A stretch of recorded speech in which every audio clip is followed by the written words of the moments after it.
Welcome back to your 21-day functional reset. This is Becky coming at you live, building a plate together. So there are many different ways that you can build your plate.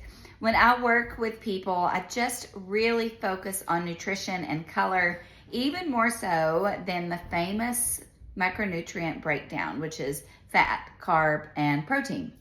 While that is very important to balance your plate, just to regulate your blood sugar, I think that it's equally, if not more important, to focus on exactly what you are bringing into your body, because what we put in our body becomes the energy of our cells. It becomes and nourishes or takes away from our gut.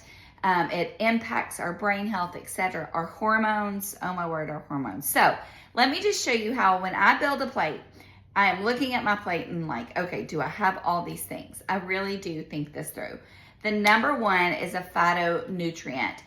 These are those micronutrients, the deep colors in the rainbow. You want beautiful, dark, leafy greens. You want bright colors from squash and tomatoes. You want lots of, beautiful purples and blues from blueberries and eggplants, or reds and beets.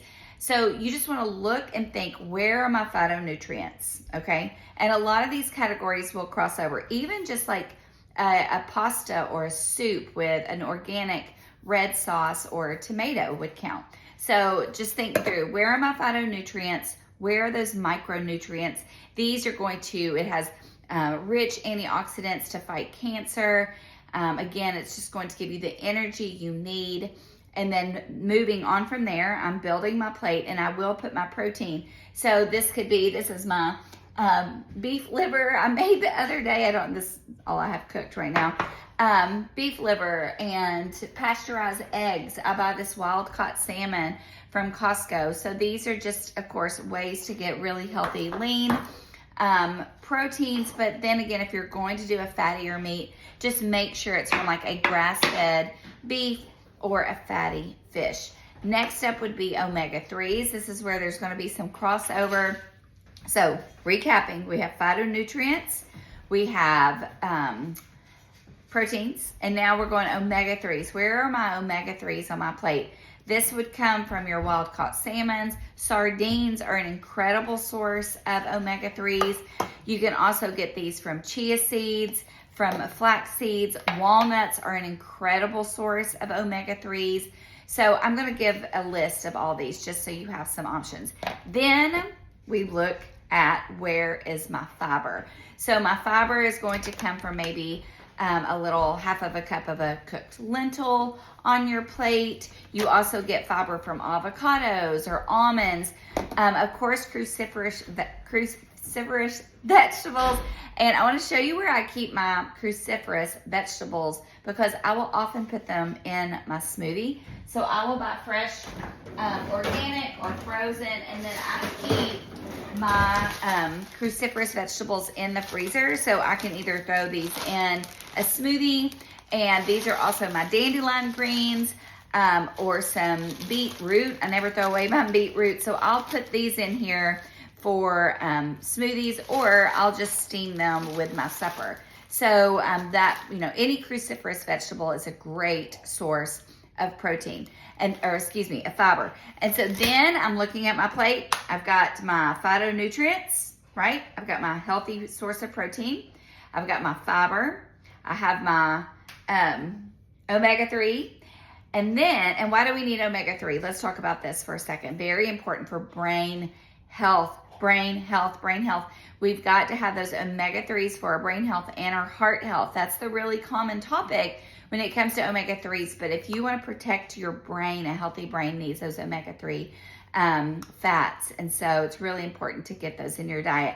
And then, of course, fermented foods. You know my love for fermented foods. Of course, kefir. And even if you just drink a tablespoon or two of this as your little lemonade with your apple cider vinegar, make sure that it's raw and it has the mother in it when you buy it. But also add, a tablespoon of sauerkraut or kimchi.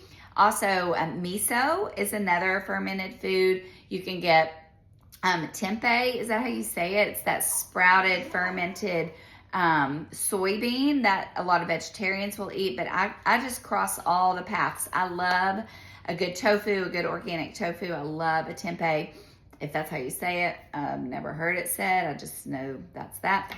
Also, I don't know that I mentioned this, but chia seeds is an incredible source of omega-3, as are these are flax seeds. So these would be a crossover. So this would also be a great fiber, but it also would cross over as your omega-3. So I'll give an exhaustive list of all this, and I'll give some examples of plates that you build.